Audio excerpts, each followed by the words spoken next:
1º de junho. Amabilíssimo Makar Alexievich.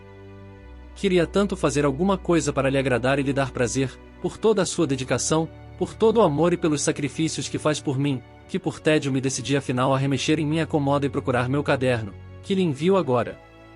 Comecei a escrevê-lo num período ainda feliz de minha vida. Tantas vezes indagou com interesse sobre a minha vidinha de antes, sobre a mãezinha, sobre o Pokrovsky, sobre minha estadia na casa de Anna Fyodorovna e, por fim, sobre minhas recentes desditas, exprimindo com tanta ansiedade seu desejo de ler este caderno, onde, sabe Deus por quê, inventei de anotar certos momentos de minha vida, que não tenho dúvida de que lhe proporcionarei grande prazer enviando-o ao Senhor. Senti-me meio triste ao reler isto. Tenho a impressão de ter ficado 2 vezes mais velha desde que escrevi a última linha destas anotações. Isso tudo foi escrito em diferentes períodos. Até logo, Makar Alexievich. Tenho sentido um tédio terrível e muitas vezes sofro de insônia. Que convalescença mais enfadonha! V.D. I. Tinha apenas 14 anos quando o paizinho morreu. Minha infância foi a época mais feliz da minha vida. Não foi aqui que ela teve início, mas num lugar bem distante, numa província, num cafundó. O paizinho era administrador de uma enorme propriedade do Príncipe P. Na província de T morávamos numa das aldeias do Príncipe e levávamos uma vida tranquila, isolada e feliz. De pequena eu era tão travessa, não fazia outra coisa, às vezes, senão correr pelos campos, pelos bosques, pelo jardim, e ninguém quase se preocupava comigo. O paizinho estava sempre ocupado com o seu trabalho, a mãezinha se dedicava à lida da casa, não me ensinavam nada, e eu estava contente com isso. Por vezes, logo de manhã bem cedo, corro para o lago ou para o bosque, ou então para o prado ou ao encontro dos ceifeiros, e pouco me importa se o sol está escaldante ou se me afasto muito do povoado sem saber onde estou, se me encho de arranhões nos arbustos, se rasgo a roupa, e depois em casa ralhem comigo, pois pouco me importa. E acho que teria sido muito feliz se me tivesse tocado morar no mesmo lugar, sem ter de sair do campo, ainda que por toda a minha vida. Entretanto, ainda criança fui obrigada a deixar meus lugares queridos. Tinha apenas 12 anos ainda quando nos mudamos para Petersburgo. Ah, com que tristeza me lembro de nossos melancólicos preparativos! Como chorei ao me despedir de tudo que me era tão caro. Lembro-me de que me atirei ao pescoço do paizinho e, com lágrimas nos olhos, lhe implorei para ficarmos ainda que um pouquinho mais no campo. O paizinho se pôs a gritar comigo, a mãezinha chorava, dizia que era preciso, que os negócios o exigiam. O velho príncipe P havia falecido. Os herdeiros demitiram o paizinho do serviço. O paizinho tinha algum dinheiro investido em mãos de particulares em Petersburgo. Na esperança de endireitar sua situação, ele achou que sua presença aqui era imprescindível. Tudo isso eu soube depois pela mãezinha. Aqui nos instalamos no lado petersburguês e ficamos morando no mesmo lugar até o falecimento do paizinho. Como foi difícil habituar-me à nova vida. Chegamos a Petersburgo no outono. Quando deixamos campo, o dia estava tão claro, quente, brilhante, a lida na roça estava chegando ao fim, as medas enormes de cereais já estavam amontoadas nas eiras cobertas e bandos estridentes de pássaros iam se aglomerando, estava tudo tão claro e alegre, enquanto aqui, à nossa entrada na cidade, nos deparamos com chuva, lama, com a escarcha podre do outono, o mau tempo e uma multidão de rostos novos, desconhecidos, todos hostis, aborrecidos, zangados. Instalamo-nos como foi possível. Lembro-me de que estavam todos tão afamados, o tempo todo preocupados com a arrumação da nova casa. O paizinho não parava em casa nunca, a mãezinha não tinha um minuto de sossego, esqueceram-se completamente de mim. Senti-me triste ao me levantar de manhã após a primeira noite em nossa nova casa. Nossas janelas davam para uma cerca amarela. A rua estava sempre enlameada. Os transeuntes eram raros, e todos muito agasalhados, todos sentiam muito frio. E em nossa casa reinavam o tédio e um aborrecimento terrível por dias inteiros. Quase não tínhamos parentes e conhecidos próximos. Com Anna Fyodorovna o paizinho não se dava. Ele tinha uma dívida com ela. Vinham pessoas à nossa casa, a negócios, com bastante frequência. Geralmente discutiam, faziam barulho e gritavam. Após cada visita o paizinho ficava tão descontente e zangado, às vezes passava horas a fio andando de um canto para outro, carrancudo, sem abrir a boca para falar com ninguém. Nessas horas a mãezinha nem se atrevia a falar com ele e ficava calada. Eu me sentava em algum cantinho com um livro, quieta, em silêncio, sem ousar me mexer. Passados 3 meses desde nossa chegada a Petersburgo, mandaram-me para um internato. No início, que tristeza sentia no meio de gente estranha. Era tudo tão frio e hostil, as preceptoras eram tão gritonas, as meninas tão zombeteiras, e eu tão arisca. Tudo rigoroso. Tinha hora marcada para tudo, a mesa era coletiva, e os professores, enfadonhos, no início. Isso tudo foi um tormento para mim, uma tortura. Nem dormir conseguia lá. Por vezes passo a noite inteira chorando, uma noite interminável, enfadonha e fria. À tarde todas costumam estudar ou repassar as lições, eu me sento sozinha com minhas conversações e os vocabulários em francês, sem ousar me mexer, mas não paro de pensar no nosso canto familiar, no paizinho, na mãezinha, na minha velha ama, nas suas histórias. Me invade uma tristeza. Fico me lembrando com tanto prazer até das coisinhas mais insignificantes de casa. Fico pensando, que bom seria estar em casa agora. Estaria sentada na nossa pequena sala, ao lado do samovar, todos nós juntos, seria tudo tão bom, acolhedor e familiar. Com que força, com que ardor, penso, havia agora de abraçar a mãezinha. Fico pensando tanto, que começo a chorar baixinho de saudade, reprimindo as lágrimas no peito, e o vocabulário não me entra na cabeça. Como não aprendo a lição para o dia seguinte, sonho a noite inteira com a professora, com a madame, com as meninas. Durante a noite toda repito as lições em sonho, mas no dia seguinte não sei nada. Põem-me de joelhos e me dão apenas um prato à refeição. Eu vivia tão triste e chateada. No início todas as meninas zombavam de mim, me provocavam, faziam com que me confundisse quando ia responder às questões da lição, me beliscavam quando íamos em fila almoçar ou tomar chá, queixavam-se de mim a preceptora sem nenhuma razão. Em compensação, que paraíso era quando minha ama vinha às vezes me buscar aos sábados à tarde. Como abraço então a minha velhinha, esfuziante de alegria. Ela se põe a me vestir, a me agasalhar, mas no caminho mal consegue me acompanhar, não paro de tagarelar e de lhe contar coisas. Chego em casa alegre, contente, abraço a todos com força, como que após 10 anos de separação. Começam as explicações, as conversas, as histórias, cumprimento a todos, rio, dou gargalhadas, corro, pulo. Com o paizinho as conversas se tornam sérias, sobre ciências, os professores, a língua francesa, a gramática de Lyommon, e ficamos todos tão contentes e satisfeitos. Ainda hoje, a simples recordação desses momentos me deixa feliz.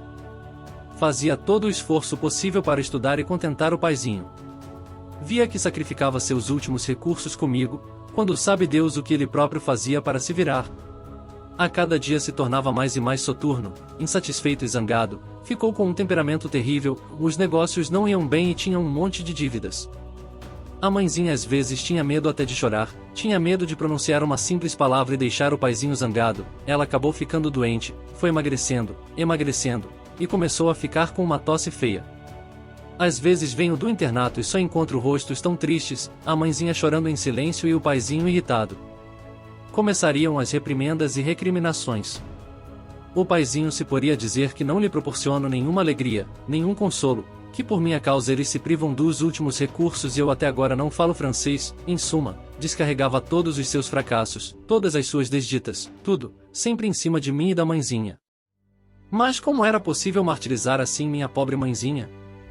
Às vezes, quando olhava para ela, me partia o coração, e estava com as faces cavadas, os olhos caídos e uma cor tísica no rosto. Sempre sobrava mais para mim do que para todos. Tudo começava sempre por alguma ninharia, mas, depois, só Deus sabe a que ponto chegava, muitas vezes eu nem entendia do que se tratava. Tinha de pagar por tudo.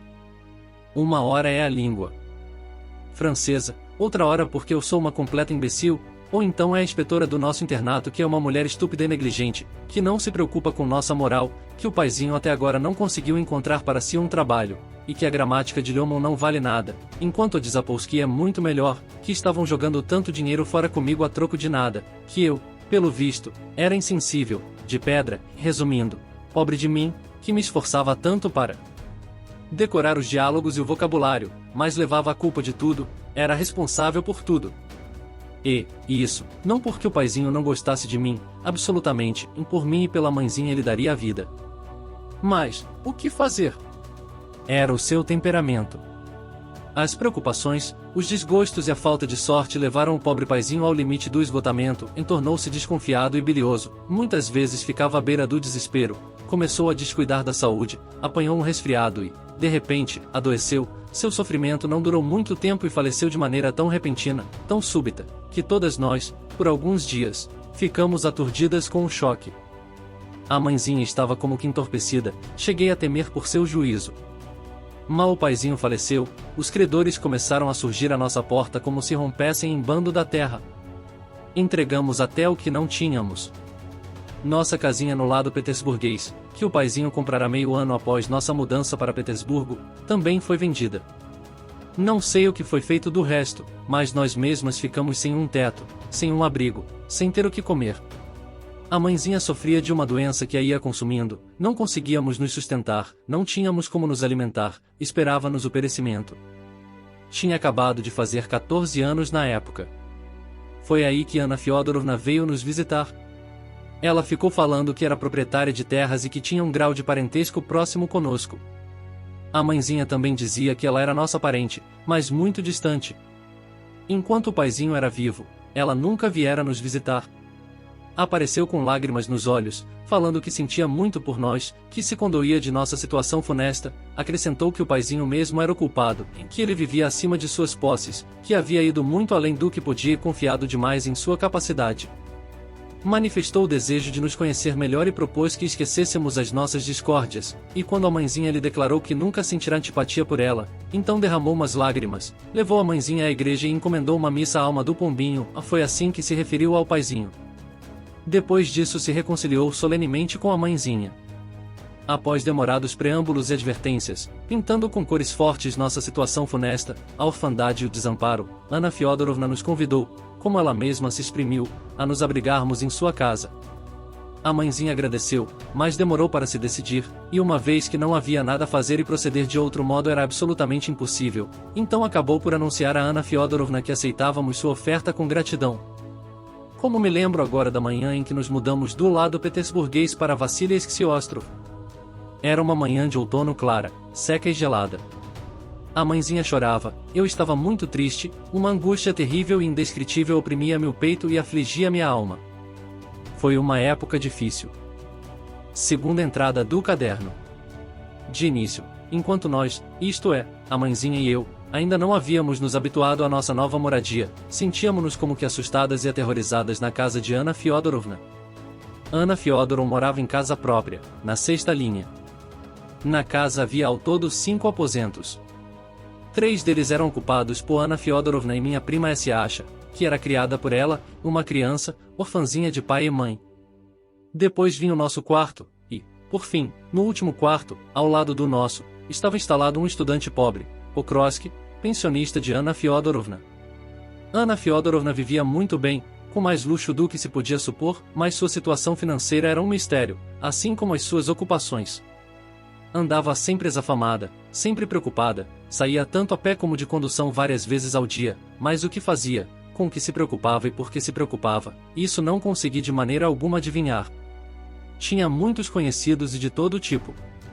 Chegavam visitas o tempo todo, e só Deus sabe que tipo de gente, sempre por algum negócio e por pouco tempo. A mãezinha sempre me levava para o nosso quarto, por vezes ao simples toque da campainha. Anna Fyodorovna ficava muito zangada com a mãezinha por causa disso e não parava de repetir que éramos orgulhosas demais, e o orgulho não condizia com nossa situação, do que havíamos ainda de nos orgulhar, e não se calava por horas a fio. Eu, na época, não compreendia essas repreensões a respeito do nosso orgulho, até porque só agora soube, ou pelo menos posso adivinhar, porque a mãezinha não se decidia a ir morar na casa de Anna Fyodorovna. Ela era uma mulher má, não parava de nos atormentar. Por que não convidou para ir morar com ela? Para mim, até hoje é um mistério. No início era bastante carinhosa conosco, só depois, ao perceber que estávamos absolutamente desamparadas e que não tínhamos para onde ir, é que revelou plenamente o seu verdadeiro caráter.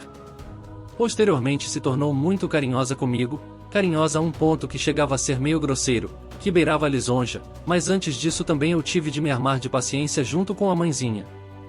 Censurava-nos a todo instante, não fazia outra coisa senão repetir que estava nos fazendo um favor. Apresentava-nos as pessoas estranhas como suas parentes pobres, uma viúva e uma órfã desamparadas que ela, por caridade, por amor cristão, abrigara em sua casa. À mesa, seguia com os olhos cada porção que pegávamos, e se não comíamos, então a história recomeçava, e dizia que desdenhamos, queiram me desculpar, se a comida não é boa o suficiente para satisfazê-las, que na nossa casa devia ser ainda melhor. A todo instante injuriava o paizinho, e dizia que queria ser melhor que os outros, mas se deu mal, dizia que atirou a mulher com uma filha ao mundo, e que se não fosse aparecer uma parente caridosa, uma alma cristã e piedosa, então elas, talvez, sabe Deus, acabassem por morrer de fome no meio da rua. De tudo ela falava. Ouvi-la não era mais angustiante do que repugnante. A mãezinha chorava o tempo todo, sua saúde piorava a cada dia, estava visivelmente definhando. Entretanto ela e eu trabalhávamos da manhã à noite, arranjamos um trabalho de costura por encomenda, o que não agradava nada a Anna Fyodorovna, a toda hora dizia que a casa dela não era ateliê de moda. Mas tínhamos de nos vestir, tínhamos de poupar para alguma despesa imprevista, tínhamos necessariamente de ter o nosso dinheiro. De todo modo, estávamos amealhando, na esperança de que com o tempo nos fosse possível mudar para algum lugar. Mas a mãezinha perdeu o que lhe restava de saúde no trabalho e foi ficando cada dia mais fraca. A doença, como um verme, roía-lhe visivelmente a vida, deixando-a à beira do caixão. Eu via tudo, sentia tudo e tudo padecia, tudo isso acontecia diante dos meus olhos. Os dias iam passando, um após o outro, e cada dia era igual ao anterior. Levávamos uma vida silenciosa como se não vivêssemos na cidade. Anna Fyodorovna aos poucos foi abrandando, à medida que por si mesma foi se dando conta plenamente de seu domínio. Ademais, nunca ninguém havia sequer pensado em contradizê-la. Em nosso quarto, estávamos separados de sua metade da casa por um corredor, e ao nosso lado, como já mencionei, vivia Pokrovsky. Ele dava aulas de francês, alemão, história e geografia para Sasha, de todas as ciências, como dizia Anna Fyodorovna, e em troca recebia dela alojamento e alimentação. Sasha era uma menina muito esperta, ainda que requieta e travessa, tinha na época uns 13 anos. Anna Fyodorovna observou a mãezinha que não seria mal se eu também começasse a estudar, visto que no internato não chegará a compreender os estudos. A mãezinha concordou com prazer e, durante um ano inteiro, tive aulas com Pokrovsky junto com Sasha. Pokrovsky era um jovem pobre, muito pobre, sua saúde não lhe permitia assistir regularmente às aulas, de maneira que era meramente por hábito que em casa o chamávamos de estudante. Levava uma vida modesta, pacífica e tranquila, tanto que sequer dava para ouvi-lo do nosso quarto. Tinha uma aparência muito estranha, tinha um modo tão desajeitado de andar, um modo tão esquisito de falar e um modo igualmente desajeitado de cumprimentar as pessoas que, no início, não conseguia sequer olhar para ele sem rir. Sasha vivia lhe pregando peças, sobretudo quando nos dava aulas. E ele, ainda por cima, tinha um temperamento irritadiço, se zangava à toa, por qualquer coisinha ficava fora de si, gritava conosco, fazia queixas de nós e muitas vezes saía furioso para o seu quarto, sem terminar a aula. Em seu quarto mesmo passava dias inteiros debruçado sobre os livros. Ele tinha muitos livros, e só livros raros e bem valiosos. Dava aulas em um outro lugar também e recebia uma remuneração, de maneira que, mal ganhava um dinheirinho, ia na mesma hora comprar livros. Com o passar do tempo fui conhecendo-o melhor, mais intimamente. Era a mais bondosa, a mais digna, a melhor de todas as pessoas que havia tido a oportunidade de encontrar. A mãezinha tinha grande respeito por ele. Depois ficou sendo também o meu melhor amigo, depois da mãezinha, claro. De início eu, já mocinha feita, me juntava a Sasha em suas travessuras, e às vezes passávamos horas a fio quebrando a cabeça para encontrar um meio de irritá-lo e fazê-lo perder a paciência. Seu jeito de ficar bravo era cômico demais, o que para nós era a maior diversão. Sinto vergonha até de me lembrar disso. Certa vez o provocamos tanto que esteve a ponto de chorar, e eu ouvi claramente sussurrar em crianças mais. Fiquei de repente desconcertada. Comecei a sentir vergonha, amargura e pena dele. Lembro-me de que fiquei vermelha até as orelhas, e quase com lágrimas nos olhos, pus-me a lhe pedir para se acalmar e não se ofender com as nossas brincadeiras estúpidas, mas ele fechou o livro e, sem terminar a aula, foi para o quarto.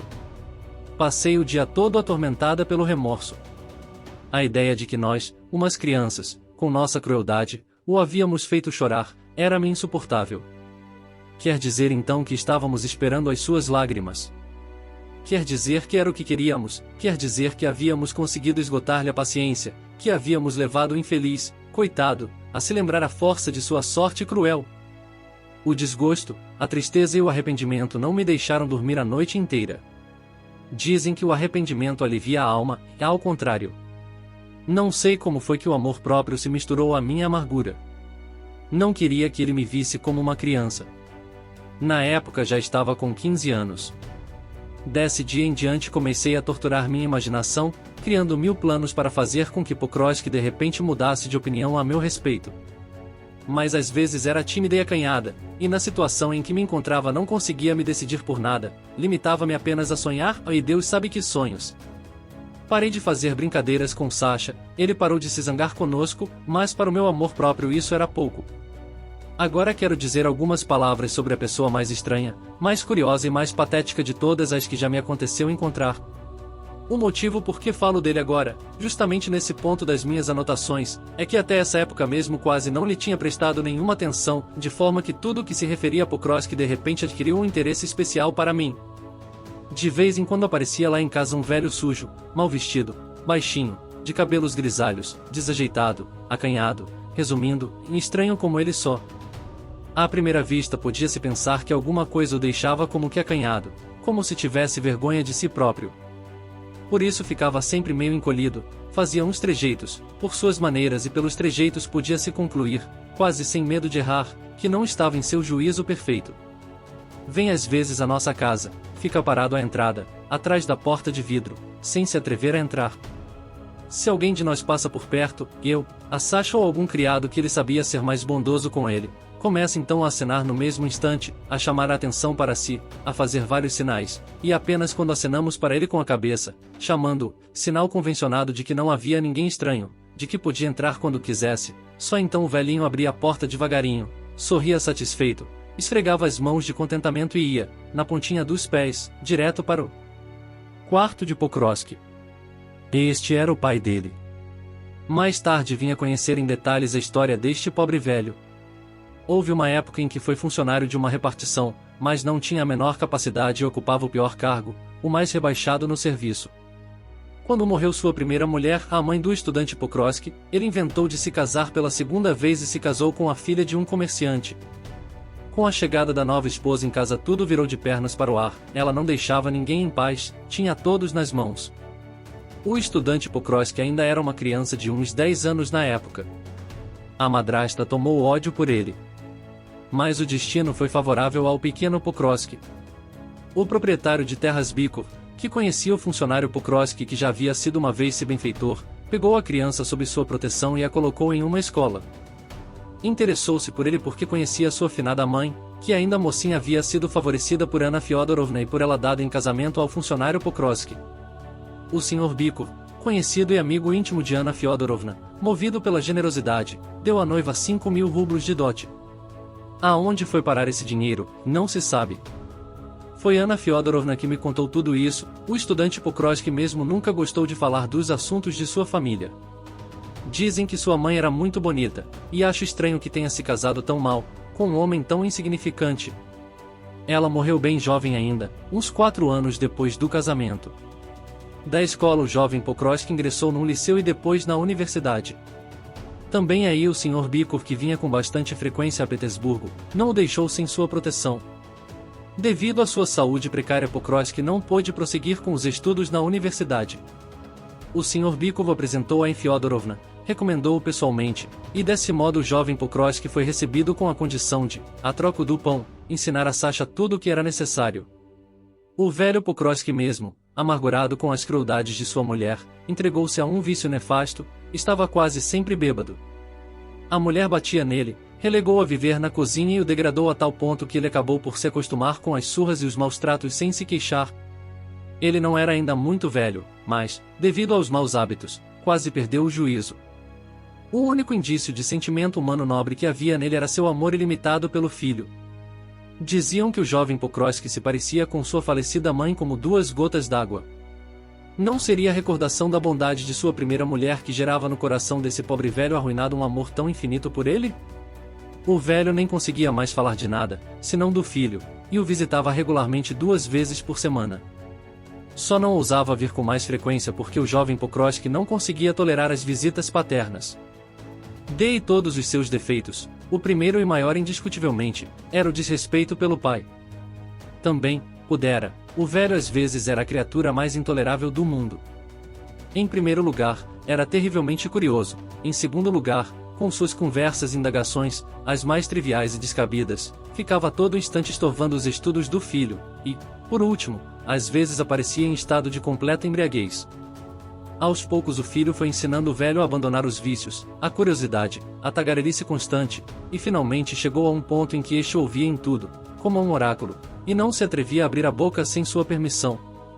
O pobre velho não cabia em si de contente e não se cansava de admirar seu Pietchenka, a como ele chamava o filho.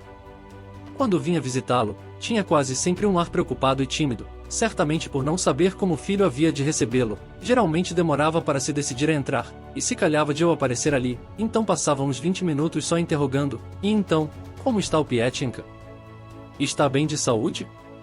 Está bem disposto? Está ocupado com alguma coisa importante? O que exatamente está fazendo? Está escrevendo ou está ocupado com algum pensamento?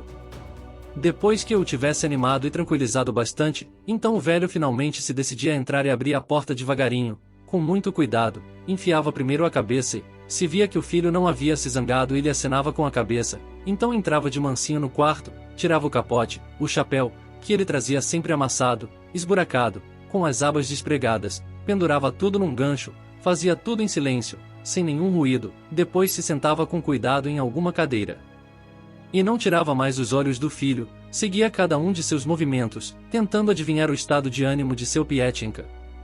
Se acontecia de o filho estar levemente indisposto e o velho reparar nisso, então no mesmo instante se levantava do lugar e explicava, dizia: só entrei por um instante, Pietchenka. É que eu andei muito, passei aqui perto e entrei para descansar. E depois, silenciosa e resignadamente, pegava seu casaco e seu chapeuzinho, tornava a abrir a porta devagarinho e saía, sorrindo a custo, para reprimir na alma a amargura acumulada e não demonstrá-la ao filho. Mas quando acontecia, às vezes, de o filho receber bem o pai, aí o velho não cabia em si de contente. A satisfação lhe transparecia no rosto, nos gestos e nos movimentos. Se o filho conversava com ele, então, o velho se soerguia um pouco da cadeira e respondia baixinho, quase com reverência e quase sempre se esforçando para empregar as expressões mais refinadas, isto é, as mais cômicas. Mas ele não tinha o dom da palavra, e sempre se atrapalhava e ficava com medo, de modo que não sabia onde enfiar as mãos, onde se enfiar, e depois passava ainda um bom tempo sussurrando com seus botões a resposta, como que querendo se corrigir. Mas se conseguia responder bem, então o velho se aprumava, ajeitava o colete, a gravata, a casaca, e assumia um ar de grande dignidade. Às vezes se animava de tal maneira e levava sua ousadia a tal ponto que se levantava da cadeira devagar, ia até a prateleira de livros, pegava um livro qualquer e ali mesmo chegava a ler alguma coisa, fosse de que livro fosse. Fazia tudo isso com um ar de pretensa naturalidade e uma presença de espírito simulada, como se sempre tivesse tido essa capacidade de dispor assim dos livros do filho, como se o carinho do filho fosse uma coisa nada rara para ele. Mas uma vez me aconteceu de ver como o pobrezinho ficou assustado quando Pokrovski lhe pediu para não tocar nos livros. Ele ficou todo atrapalhado e, na afobação, colocou o livro de ponta cabeça, depois quis se corrigir, voltou e o colocou com a lombada para dentro, sorriu, ficou vermelho, sem saber como reparar seu crime. Com seus conselhos, Pokrovski foi aos poucos ensinando o velho a abandonar os maus costumes, e, ao vê-lo sóbrio umas 3 vezes seguidas, então na visita seguinte, na hora da despedida, dava-lhe uma moeda de 25 kopecks, de 50, ou mais. Comprava-lhe às vezes um par de botas, uma gravata ou um coletinho. Em compensação, com a roupa nova, o velho ficava orgulhoso como um galo. Às vezes dava uma passada em nosso quarto. Para mim esse acha, trazia galinhos de pão de mel, maçãs, e conversava conosco sobre Pietchenka. Pedia-nos para estudar com atenção, para sermos obedientes, falava que Pietchenka era um bom filho, um filho exemplar e, além do mais, um filho culto. Nessa hora ele costumava piscar para nós o olho esquerdo de um jeito tão cômico e fazer umas caretas tão engraçadas, que não conseguíamos conter o riso e caíamos na gargalhada, com toda a sinceridade. A mãezinha gostava muito dele. Mas o velho odiava Ana Fyodorovna, ainda que diante dela ficasse mais quieto que a água e menor que a grama. Logo deixei de ter aulas com Pokrovski. Ele continuava a me ver como uma criança, uma menininha travessa, tal como a Sasha. Isso me magoava muito, porque estava fazendo um grande esforço para reparar meu comportamento anterior. Mas ele não me notava. Isso me irritava cada vez mais. Quase nunca falava com Pokrovski fora das aulas, mas, também, nem era capaz de falar. Ficava corada, me atrapalhava toda e depois ia chorar de desgosto em algum cantinho. Não sei como isso tudo teria terminado se uma estranha circunstância não tivesse contribuído para a nossa aproximação. Numa noite em que a mãezinha estava conversando com Anna Fyodorovna, entrei sorrateiramente no quarto de Pokrovski. Sabia que ele não estava em casa e, sinceramente, não sei de onde tirei a ideia de entrar em seu quarto. Até o momento nunca havia dado sequer uma espiada nele, embora vivêssemos lado a lado havia já mais de um ano. Dessa vez meu coração batia com tanta força, mas com tanta força, como se quisesse saltar do peito. Olhei em redor com uma curiosidade particular. O quarto de Pokrovski estava arrumado de maneira bem pobre, com muito pouca ordem. Tinha 5 prateleiras compridas de livros pregadas nas paredes. Em cima da mesa e das cadeiras havia papéis. Livros e papéis. Ocorreu-me um pensamento estranho e, ao mesmo tempo, um sentimento desagradável de despeito se apoderou de mim.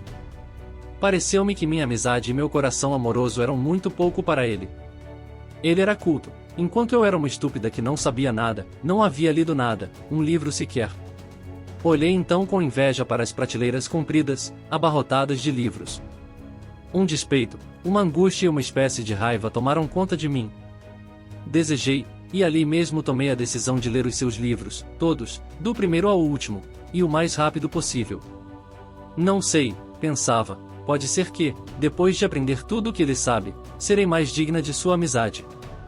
Corri à primeira prateleira, sem pensar, sem hesitar, peguei o primeiro volume, velho e empoeirado, que me caiu às mãos, e enrubescendo, empalidecendo, tremendo de medo e de emoção, levei para o meu quarto o livro furtado, decidida a lê-lo durante a noite, à luz do candeeiro de cabeceira, quando a mãezinha adormecesse. Mas qual não foi a minha decepção quando, ao chegar ao nosso quarto, abri depressa o livro e vi que era uma obra em latim, velha, meio deteriorada, toda carcomida por traças. Sem perder tempo, voltei. E quando já estava para recolocar o livro na prateleira, ouvi barulho no corredor e uns passos que se aproximavam. Comecei a me apressar e a agir com rapidez, mas aquele livro intragável havia sido colocado tão espremido numa fileira que, quando o tirei, todos os outros se espalharam por si mesmos e se juntaram de tal maneira que agora não havia mais sobrado lugar para o antigo companheiro deles. Faltava-me força para enfiar o livro. Entretanto, empurrei os livros o mais que pude. O prego enferrujado que sustentava a prateleira e que parecia estar de propósito esperando justamente esse momento para quebrar, quebrou. Uma ponta da prateleira veio abaixo. Os livros se espalharam pelo chão, fazendo um grande ruído. A porta se abriu e Pokrovski entrou no quarto. Devo observar que ele não podia suportar quando alguém metia o nariz em seus domínios. Coitado daquele que tocasse em seus livros. Imagine só o pavor que senti quando os livros, grandes, pequenos, de todos os formatos possíveis, de todos os tamanhos e espessuras possíveis, começaram a se precipitar da estante e a voar e saltar para debaixo da mesa, das cadeiras, pelo quarto todo. Minha vontade era fugir, mas era tarde. É o fim, penso, é o fim. Estou perdida, não tenho saída. Fico fazendo estripulias e travessuras como uma menininha de 10 anos, sou uma meninota estúpida. Ou uma grande imbecil. Pokrovski ficou terrivelmente zangado. Muito bem, era só o que faltava. Começou a gritar, não tem vergonha de se comportar assim. Será que nunca vai tomar juízo? E ele mesmo pôs-se a pegar os livros. Ia me inclinando para ajudá-lo. Não preciso, não é preciso, gritou ele. Faria melhor se não viesse aqui, onde não é chamada. Mas, de resto, um pouco amolecido por minha atitude submissa, continuou já num tom mais baixo, e odioso, de orientação, aproveitando-se de seu direito ainda recente de professor, será que nunca vai tomar juízo, nunca vai cair em si? Pois olhe para si mesma, já não é mais uma criança, não é nenhuma garotinha, pois já está com 15 anos. E nessa hora, querendo provavelmente se certificar de que era mesmo verdade que eu já não era uma criança, lançou-me um olhar e enrubesceu até as orelhas. Eu não entendia, continuei diante dele, olhando-o atonita, com os olhos bem abertos. Ele se levantou, se aproximou de mim com um ar desconcertado, terrivelmente perturbado, e começou a dizer algo. Parece que se desculpava por alguma coisa, talvez por apenas então ter percebido que eu era uma moça feita. Finalmente entendi. Não lembro o que deu em mim na hora, fiquei perturbada, embaraçada e, ainda mais enrubescida que Pokrovski, tapei os olhos com as mãos e fugi do quarto. Não sabia o que me restava fazer, onde me meter de vergonha. O fato é que me havia pego em seu quarto. Por 3 dias inteiros não fui capaz de olhar para ele. Ruborizava até as lágrimas. Os mais estranhos pensamentos, os pensamentos ridículos, não me saíam da cabeça. Um deles, o mais extravagante, é que queria ir até o seu quarto e explicar-me com ele, confessar-lhe tudo, contar-lhe tudo com franqueza, e assegurar-lhe de que havia procedido não como uma menininha estúpida, mas com a melhor das intenções. Já estava completamente decidida a ir, mas graças a Deus faltou-me coragem. Fico imaginando o que eu ia fazer. Ainda hoje sinto vergonha só de me lembrar disso tudo. Alguns dias depois a mãezinha de súbito ficou gravemente doente. Havia já 2 dias que não se levantava da cama e na terceira noite estava febril e delirando. Já havia passado uma noite sem dormir, cuidando da mãezinha, sentada à cabeceira de sua cama para lhe dar de beber e os remédios na hora marcada. Na segunda noite, estava completamente exausta. De vez em quando o sono se apoderava de mim, os olhos estavam me turvando, a cabeça começava a girar, estava prestes a cair de cansaço a qualquer momento, mas os fracos gemidos de minha mãe me despertavam, eu me sobressaltava, despertava por um instante, em seguida, tornava a ser vencida pela sonolência. Eu me atormentava. Não sei, não consigo me recordar, mas um sonho terrível, uma visão pavorosa tomou conta de minha mente transtornada no momento extenuante da luta do sono com a vigília. Despertei apavorada. No quarto estava escuro, a lamparina estava se apagando e faixas de luz ora inundavam. De repente, todo o quarto, ora tremeluziam na parede, ora se extinguiam por completo. Por alguma razão, comecei a sentir medo, sentia-me tomada por uma espécie de pavor, minha imaginação estava abalada pelo sonho terrível, a angústia oprimia meu peito. Levantei-me da cadeira de um salto e sem querer dei um grito, levada por um sentimento torturante terrivelmente penoso. Nessa hora a porta se abriu e Pokrovski entrou no nosso quarto. Só lembro que voltei a mim em seus braços. Ele me sentou com cuidado na poltrona, deu-me um copo d'água e crivou-me de perguntas. Não me lembro do que lhe respondia. Está doente, você mesmo está muito doente, disse-me ele, pegando minha mão, está com febre, está se acabando, não está poupando a própria saúde, acalme-se, deite-se e durma. Eu a acordo daqui a 2 horas, acalme-se um pouco. Deite-se, então deite-se, continuou ele, sem me deixar pronunciar uma palavra sequer em objeção. O cansaço havia me tirado as últimas forças. Meus olhos iam se fechando de fraqueza. Recostei-me na poltrona com a intenção de dormir não mais que meia hora. Pokrovski acordou-me apenas quando chegou a hora de dar o remédio à mãezinha. Na noite seguinte, por volta de 11 horas, quando, depois de ter descansado um pouco durante o dia, me preparava para tornar a me sentar na poltrona junto à cabeceira da cama da mãezinha, com a firme intenção de, dessa vez, não adormecer, Pokrovski bateu à porta de nosso quarto. Abri. É cansativo ficar sozinha, disse-me ele, trouxe-lhe este livro, pegue-o, assim não se sentirá tão cansada. Eu o peguei, não lembro que livro era, é pouco provável que tenha chegado a abri-lo então, embora não tenha dormido a noite toda. Uma estranha agitação interior não me deixava dormir, não conseguia permanecer no mesmo lugar, muitas vezes me levantava da poltrona e começava a andar pelo quarto. Uma espécie de satisfação interior transbordava de todo o meu ser. Estava tão contente com a atenção de Pokrovski. Orgulhava-me da sua preocupação e dos seus cuidados para comigo. Passei a noite inteira pensando e sonhando. Pokrovski não tornou a aparecer, e eu sabia que ele não viria e fazia previsões para a próxima noite. Na noite seguinte, quando todos em casa já haviam se deitado, Pokrovski abriu a porta de seu quarto e da soleira, começou a conversar comigo.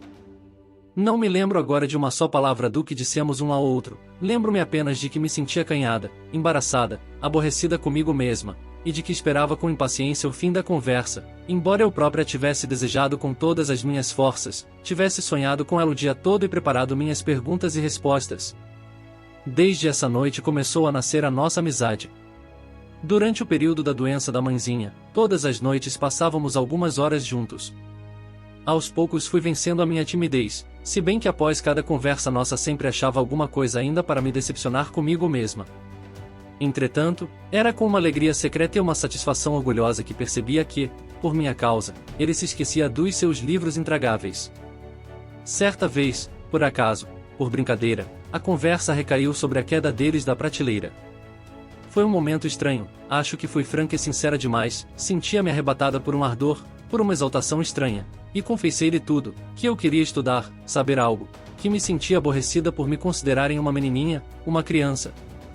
Repito que me encontrava num estado de espírito muito estranho, tinha o coração enternecido, os olhos marejados de lágrimas, não escondi nada e contei-lhe tudo, sobre minha amizade por ele, sobre o desejo de amá-lo, de viver unida a ele pelo coração, de confortá-lo, de acalmá-lo. Ele me fitou de um jeito estranho, como que desconcertado, surpreso, e não me disse uma palavra. De repente comecei a sentir uma tristeza e uma dor terrível. Achei que não me compreendia e que, talvez, estivesse rindo de mim. De repente comecei a chorar e a soluçar como uma criança, sem conseguir me conter, tive uma espécie de ataque. Ele pegou-me nas mãos, beijou-as, estreitando-as contra o seu peito, ficou tentando me tranquilizar, me consolar, estava profundamente comovido, não me lembro do que me disse, só sei que eu chorava, ria, tornava a chorar e enrubescia, sem conseguir pronunciar uma palavra, de contentamento. Aliás, a despeito da emoção que sentia, percebi que Pokrovsky, apesar disso, continuava um tanto perturbado e constrangido. Parece que não se cansava de admirar meu enlevo, meu arrebatamento e uma amizade tão súbita, ardorosa e ardente. Talvez tenha sentido apenas curiosidade no início, depois foi perdendo suas reservas, e com o mesmo sentimento simples e direto que eu, aceitou minha afeição por ele, minhas palavras afáveis, minha atenção, e correspondia a tudo com a mesma atenção, de modo igualmente amigável e afável, como um amigo sincero, como um verdadeiro irmão. Sentia-me tão bem e com o coração tão aquecido. Não dissimulei nem ocultei nada, ele via tudo isso e a cada dia se afeiçoava mais a mim. É verdade que não me lembro, mas do que não falávamos nós nestas horas torturantes, e ao mesmo tempo doces, de nossos encontros noturnos, à luz bruxuleante da lamparina e quase colados ao leito de minha pobre mãezinha doente? De tudo que vinha à mente, de tudo que era arrancado do coração e que queria ser dito, e éramos quase felizes. Ah, foi um tempo triste e feliz, tudo junto, ainda agora me sinto alegre e triste ao recordá-lo. As recordações, sejam alegres ou amargas, são sempre um suplício, pelo menos para mim é assim, mas também esse suplício é doce. E quando o coração fica oprimido, dolorido, atormentado e triste, então a recordação o refresca e vivifica, como as gotas de orvalho numa tarde úmida que, depois de um dia quente, refrescam e revivificam a pobre florzinha murcha, crestada pelo calor do dia.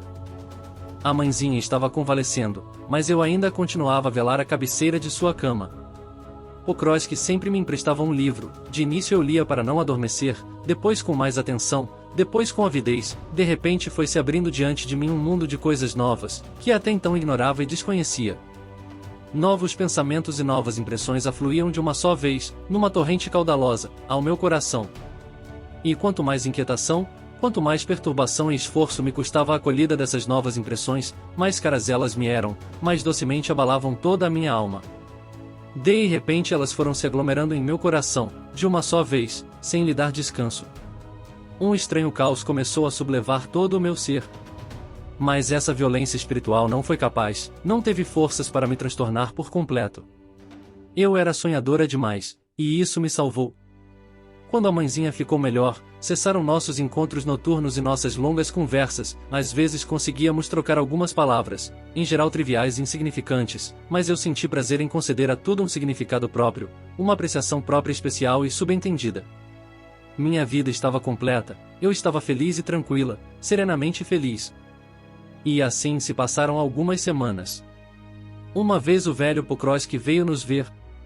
Ficou conversando conosco bastante tempo, e estava alegre, bondoso e falante como nunca, e ria, gracejava ao seu modo e, por fim, revelando o segredo de seu entusiasmo, comunicou-nos que Pietinka faria aniversário daí a uma semana exatamente, e que nessa ocasião ele viria ver o filho sem falta, que vestiria um colete novo e que a mulher tinha prometido lhe comprar um novo par de botas. Resumindo, o velho estava imensamente feliz e tagarelava sobre tudo o que lhe vinha à cabeça. O aniversário dele. Esse aniversário não me deu sossego nem de dia nem de noite.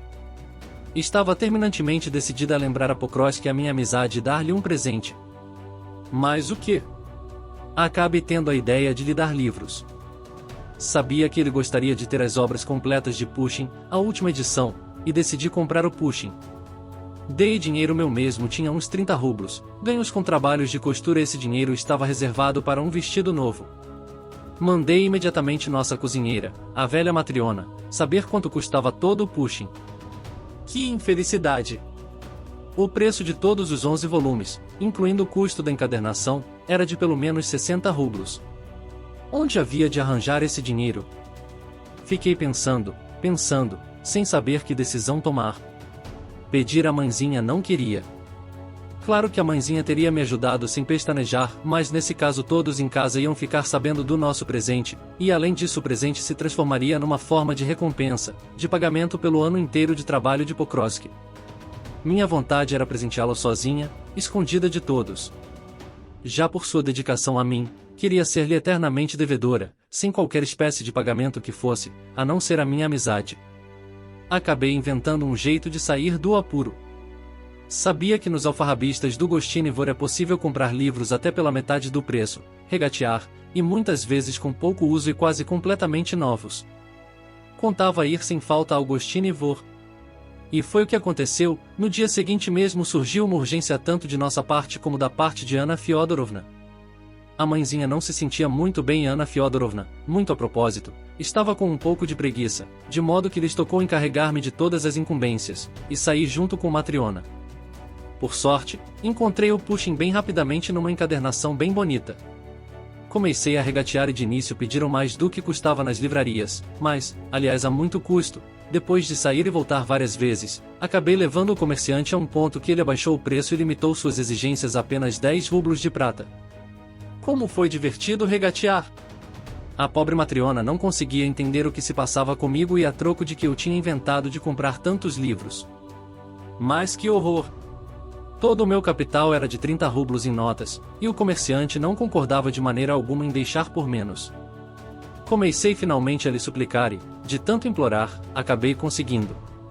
Ele fez um abatimento, mas de apenas 2 rublos e meio, e jurou que só estava fazendo esse abatimento por mim, por ser eu tão boa moça, que para outra pessoa não baixaria por nada. Faltavam 2 rublos e meio. Estava prestes a começar a chorar de desgosto. Mas uma circunstância absolutamente inesperada veio remediar meu desespero. Acabava de ver o velho Pokrovski em outra banca de livros, perto de mim.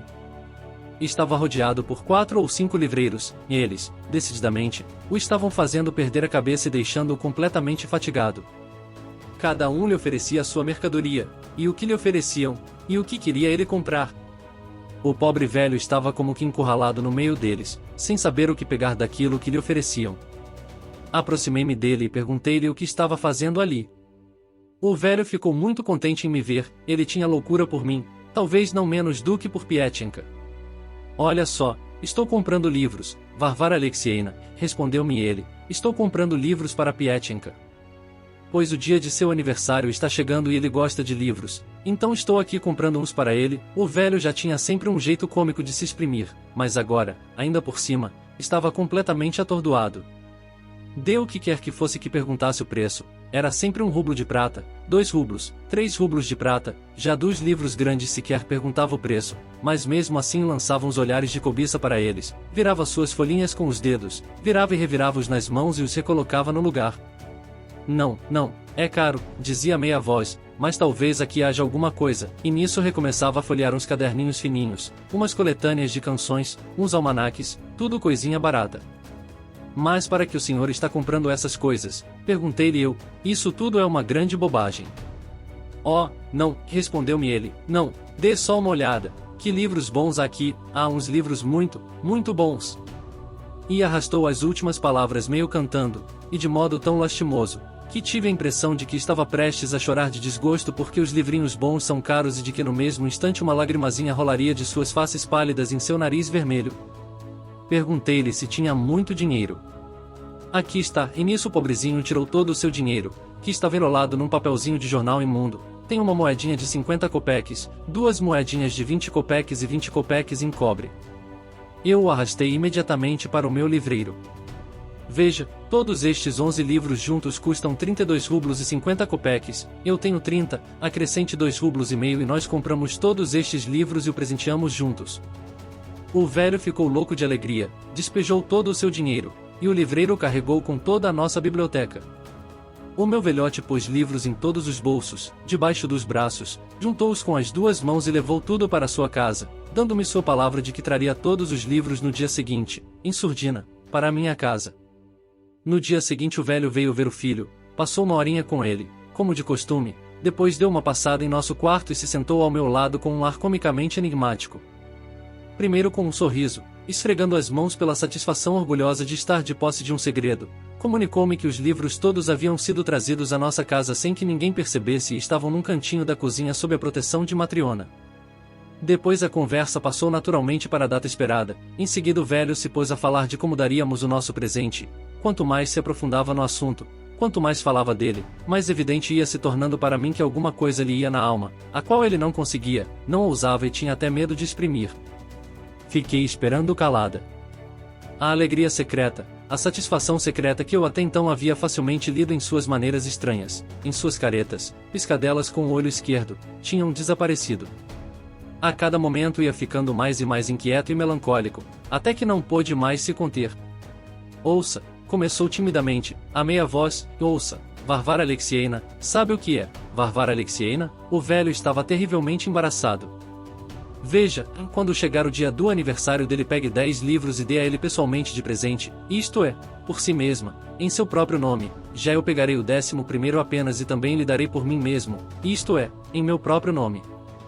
Desse modo, está vendo, terá o que lhe dar de presente e eu terei o que lhe dar de presente, os dois teremos o que lhe dar de presente. Nessa hora o velho se atrapalhou e se calou. Olhei para ele, estava esperando o meu veredito com uma expectativa tímida. Mas por que o senhor não quer que lhe demos juntos o presente, Akar Petrovich?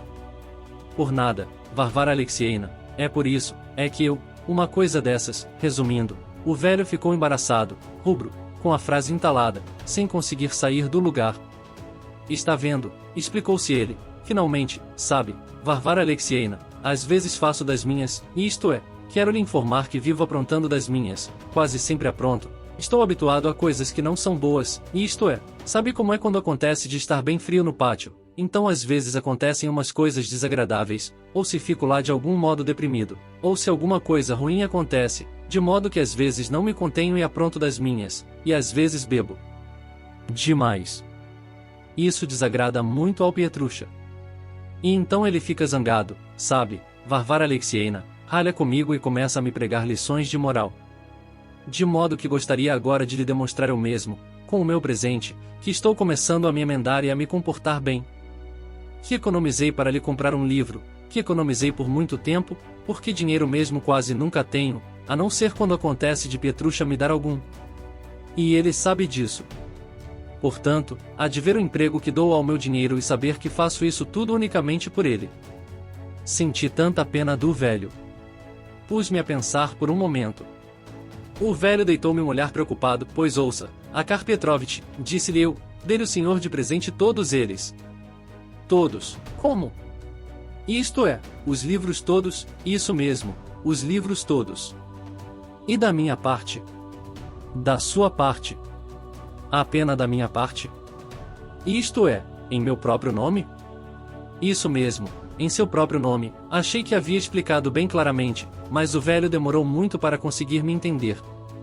Está bem, dizia ele, pensativo, está bem. Isso será muito bom, isso seria bom demais, mas e quanto a si mesma, Varvara Alexievna? Bem, eu não darei nada. Como? Gritou o velho, que quase levou um susto, então não vai dar nenhum presente ao Pietinka, então não quer dar nenhum presente a ele? O velho se assustou, nesse momento ele parecia pronto a desistir de sua proposta, para que eu também pudesse dar um presente ao seu filho. Era um bom sujeito esse velho. Assegurei-lhe que ficaria feliz em lhe dar um presente, mas que não queria privá-lo desse prazer. Se o seu filho ficar satisfeito, acrescentei eu, e o senhor ficar feliz, então também ficarei feliz, porque no fundo de meu coração vou sentir como se de fato também lhe tivesse dado um presente. Com isso o velho se tranquilizou completamente. Ele passou ainda 2 horas conosco, mas durante esse tempo todo não conseguia parar quieto na cadeira, levantava-se, fazia barulho, brincava, divertia-se com essa acha, beijava-me furtivamente, beliscava minha mão e, escondido, fazia caretas por detrás de Anna Fyodorovna. Anna Fyodorovna acabou por expulsá-lo de casa. Resumindo, o velho não cabia em si de contente, talvez como nunca estivera em sua vida. No grande dia ele apareceu às 11 horas em ponto, veio direto da missa, com a casaca decentemente cerzida e, realmente, com um colete novo e botas novas. Em cada mão tinha um pacote de livros. Sentamo-nos todos então na sala de Anna Fyodorovna para tomarmos o café. Era domingo. Parece-me que o velho começou dizendo que Pushkin era um poeta muito bom, depois, perdendo o fio da meada e se atrapalhando todo, de súbito mudou de assunto. Começou a dizer que um homem precisa se comportar bem e que, se não se comporta bem, então significa que está sendo indulgente consigo mesmo, que os maus hábitos acabam com a vida de um homem e o levam à perdição. Chegou a enumerar alguns exemplos nocivos de intemperança e concluiu com o fato de que desde algum tempo havia se emendado por completo e que agora se comportava de maneira exemplar. Que mesmo antes sentia que os sermões do filho eram justos, que vinha sentindo isso e que foi adicionando tudo no coração, mas que agora começara a se abster também na prática. Como prova disso, oferecia os livros comprados com o dinheiro juntado por ele ao longo de muito tempo. Eu não conseguia conter as lágrimas e o riso ao ouvir o pobre velho, sabia mentir bem em caso de necessidade. Os livros foram levados para o quarto de Pokrovsky e colocados na prateleira. Pokrovsky adivinhou de imediato a verdade. O velho foi convidado para o almoço. Nesse dia estávamos todos muito alegres. Depois do almoço jogamos cartas e prendas, Sasha se divertia, e eu não lhe ficava atrás. Pokrovsky estava atencioso comigo e ficou tentando encontrar uma ocasião para conversarmos a sós, mas eu não me rendi. Este foi o melhor dia daqueles 4 anos inteiros de minha vida. Mas agora vem só recordações tristes, penosas, tem início a novela sobre os meus dias negros. Talvez seja por isso que minha pena começa a se mover mais devagar, como se recusasse a continuar a escrever.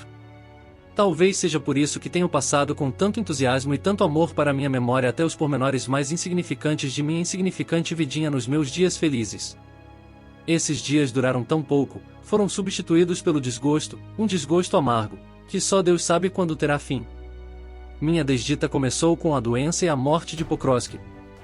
Ele adoeceu 2 meses depois dos acontecimentos que acabo de descrever. Nesses 2 meses batalhou incansavelmente por um meio de subsistência, já que até então não tinha uma situação definida. Como todo tuberculoso, até o último momento, nunca perdeu a esperança de viver ainda há muito tempo. Havia-lhe aparecido um emprego de professor não sei onde, mas ele tinha aversão por essa profissão. E trabalhar no serviço público, por razões de saúde, ele não podia. E além disso seria preciso esperar muito tempo pelo pagamento do primeiro salário. Resumindo, Pokrovsky via apenas fracasso por todo lado, estava ficando intratável. Sua saúde ia de mal a pior, ele não se dava conta disso. Chegou o outono. Saía todos os dias com seu capotezinho leve para correr atrás de seus assuntos, para pedir e implorar um emprego em algum lugar, o que, em seu íntimo, era um tormento. Andava debaixo de chuva, ficava todo ensopado, com os pés molhados, e acabou caindo de cama, de onde não se levantou mais. Faleceu em fins de outubro, no auge do outono. Durante todo o período de sua doença, quase não deixei seu quarto, ficava cuidando dele e servindo, passei muitas noites inteiras em claro. Era raro estar consciente, estava sempre delirando, falava sabe Deus do que, de seu emprego, de seus livros, de mim, do pai, e foi aí que ouvi muita coisa sobre circunstâncias de sua vida que antes não sabia e das quais nem mesmo suspeitava.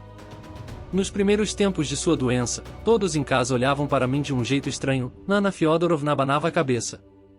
Mas eu encarava todos de frente e deixaram de censurar meu interesse por Pokrovsky, pelo menos a mãezinha. Às vezes Pokrovsky me reconhecia, mas isso era raro. Ficou quase o tempo todo inconsciente.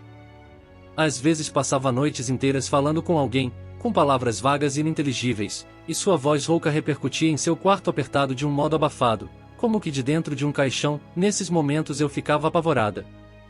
Sobretudo na última noite, estava como que frenético, eram terríveis o seu sofrimento, a sua angústia, seus gemidos dilaceravam minha alma. Todos lá em casa estavam assustados. Anna Fyodorovna só fazia rezar para que Deus o levasse o mais depressa possível. Chamaram o médico. O médico disse que o doente não passaria da manhã seguinte. O velho Pokrovski passou a noite inteira no corredor, bem à porta do quarto do filho. Estenderam ali uma esteira para ele. A todo instante entrava no quarto, dava medo de vê-lo. Estava tão mortificado pela dor que parecia completamente insensível e apalermado. O medo lhe fazia tremer a cabeça. Ele mesmo tremia todo e não parava de murmurar algo para si próprio, de raciocinar com seus botões sobre alguma coisa.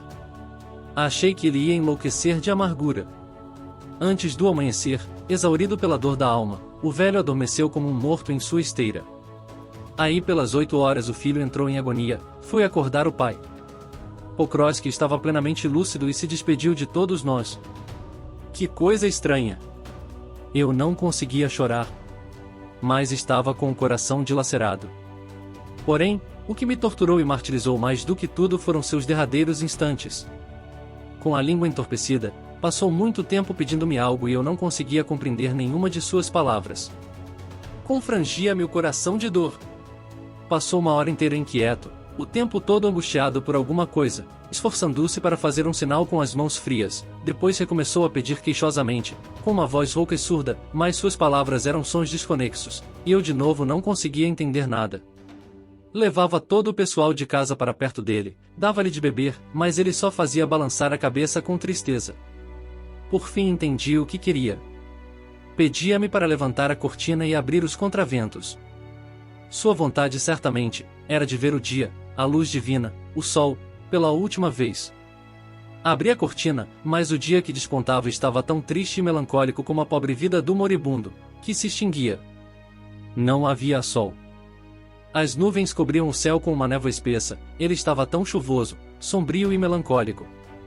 Uma chuvinha fina tamborelava nos vidros da janela e banhava-os com jatos de uma água fria e suja, tudo estava embaciado e escuro.